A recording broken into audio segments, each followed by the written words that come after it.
What's good with y'all boys, man? Back here with another video. I'm starting to document my 50K funded journey on Topstep. For those who've been following me for a minute, I typically really only trade my own capital. Most recently, a lot of people have been bringing up Topstep to my attention. I know that they are regulated in the US, and I know they also have a lot of good deals going on right now. So I was like, might as well try to make money off of somebody else's dollar, you know what I'm saying? So what I'm going to do, I want to start a series where I document my journey going from a funded account to a live account, and eventually, God's willing, I want to be able to make $10,000 off of Topstep's dollar. So my plan on doing that, I'm going to be trading NOS 100 and I'm going to be scalping.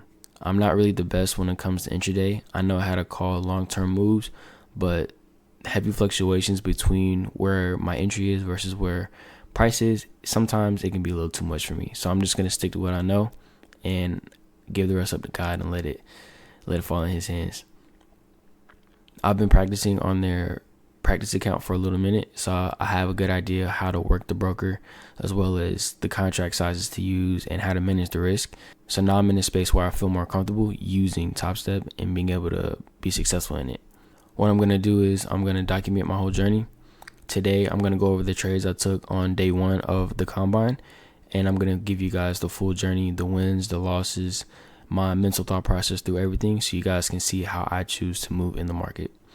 So one practice that I have started doing recently, I love to use the 7 a.m. vertical line. The reason why I always mark up where the 7 a.m. price is because I saw a statistic on Twitter. I'm going to have it right here on the left side of your screen, where they had a statistic saying NOS 100 will 70% of the time knock out London's either high or low.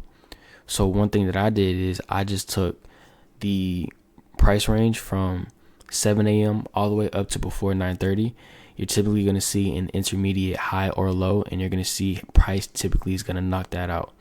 That's going to give you a strong indication of where price is going to want to manipulate first or head to first, genuinely with the 9:30 open before moving in its intended direction. So you can see here, we're currently on the 5-minute. I'm using Topstep's broker right now. I have the 7 a.m. opening price right here marked up with the blue vertical line. Now 9:30 was relatively around right here on this candle right here. So what I want to do is I want to find before this candle what was the highest high and the lowest low. So again, between 7 a.m. and 9:30, I want to figure out where the highest high and the lowest low is between that range. So if I were to mark that up, the highest high would be right here.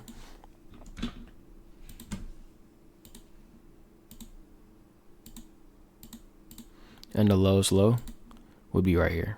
Pretty simple, right? So by me outlining these points, it gives me short-term TPs that I can use. So regardless if price is going to hit those highs or those lows from London, I have a target that I can use. So for example, today was a little bit more choppier on the back end. Instead of me having to deal with all that, I just got in and got out, and I can go about my day. After marking out my highs and my lows, I like to find PD arrays that I can use to expect price to react off of. One thing that stood out and caught my attention was this fair value gap right here. I saw that at the time I opened my chart, price had already bought through it, right? So I had this marked up right here. I noticed I got on my chart like around 9:15, so that was relatively like around right here. You can see how when price came back out of this range, she came back into it. This can now be looked at as an inversion fair value gap in my eyes. So when price came back down in here, this gave me the indication price is going to use this area most likely as support. So if this is going to be support, that means price is going to want to go back up. Now ask yourself, does that mean it's going to target the high or the low? If I'm expecting price to buy up, am I expecting it to hit the high that I have marked up or the low? Obviously, if you use common sense, it's going to be the high. So with that narrative in mind, it gave me the indication that this was most likely going to be the initial draw on liquidity to begin with. Now let's break it down on a lower time frame.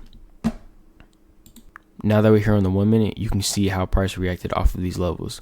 So notice how the bodies of these candles always respected the midline or the consequent encroachment of this inversion of this inversion fair value gap. That is a positive sign.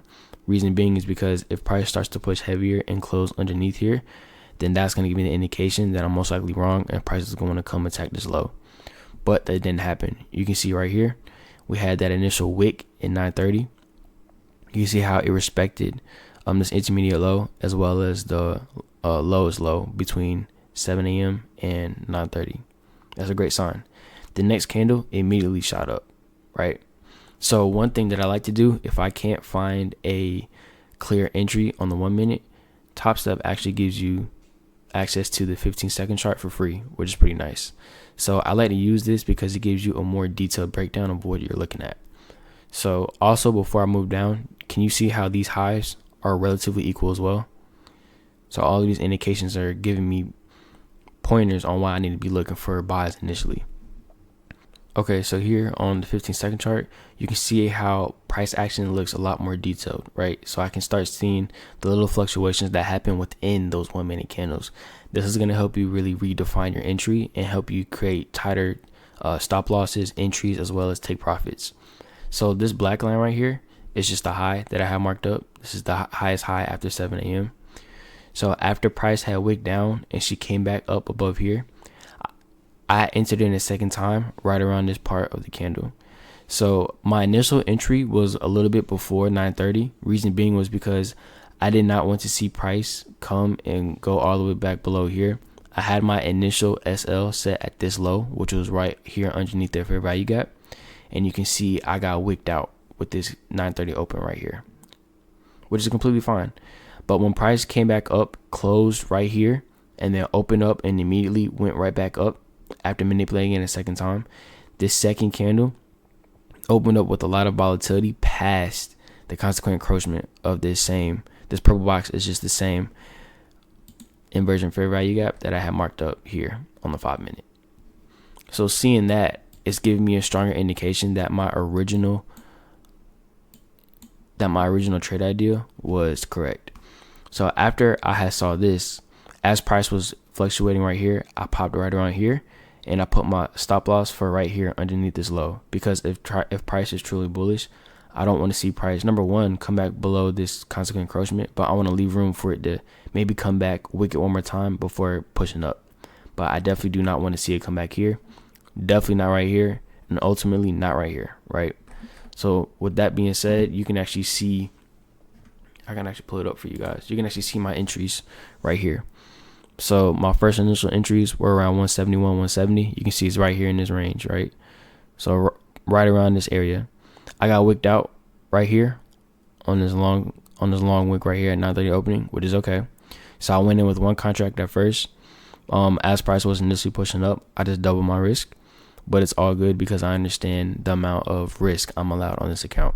So with this being the low that I had marked up initially, it was only like $300 or something like that, or $350.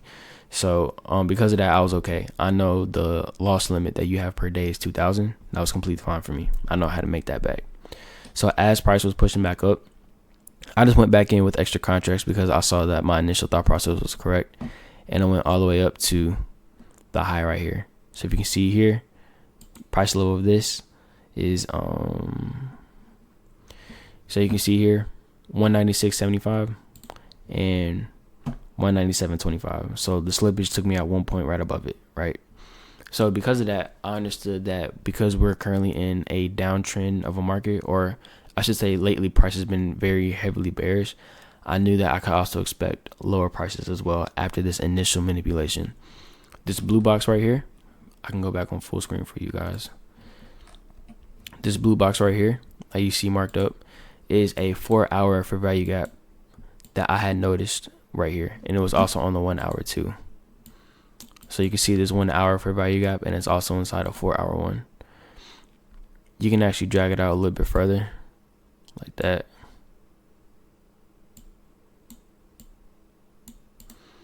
And you can see how in the 1 hour where it is, it's basically the same thing. It just encompasses both of them. I just went and redefined it a little bit, so I just brought it back down to the 1 hour just so I can kind of get a more clear picture of what I'm looking at. So because of that, I understood because this is on a higher time frame, I can expect a higher sense of reaction, or I can expect a stronger reaction from this level, right? So consequent encroachment or 50% of these fair value gaps or these imbalances, price typically is either going to A, consolidate heavy before it continue in its expansion, or B, reverse and pivot from that point, which is completely okay. So with that in mind, going back down to the 1 minute, show this right here. Actually, I think it was on the 15-second where I saw this. Yes. Okay. So here on the 15-second, right, after price had taken my TP out right here, price went up a little bit, and you see how these candles, they started to consolidate a little bit right here by the constant encroachment of that higher time frame fair value gap. As price started coming back down, I treated these two down close candles as a order block. So I'll mark that up for you guys right here. Boom. I saw this as an order block. So when price came back up into here, I had entered in a sell, and I had my SL put right here. You can see price took me out right here, but it's okay because I have proper risk management, right? I knew my trade idea was correct when price started coming back down into here. And then when she came back up into the consequent encroachment, you see how she stopped right here. So I use this as a second entry, the same order block. So I use this order block right here as a second entry, except I put my new stop loss for up here. And then I set my short-term TP for this low right here. This is what we call low-hanging fruit. So if I'm expecting price to sell off, it's going to have to pass this point in order for it to reach lower prices. So with that being said, you can see how price reacted nicely off of that level. It took me out clean with this candle right here. And then I'll show you guys the trades right here. Here's what my trades look like. And here are my entry and exit points, as well as my losses and profits from the day.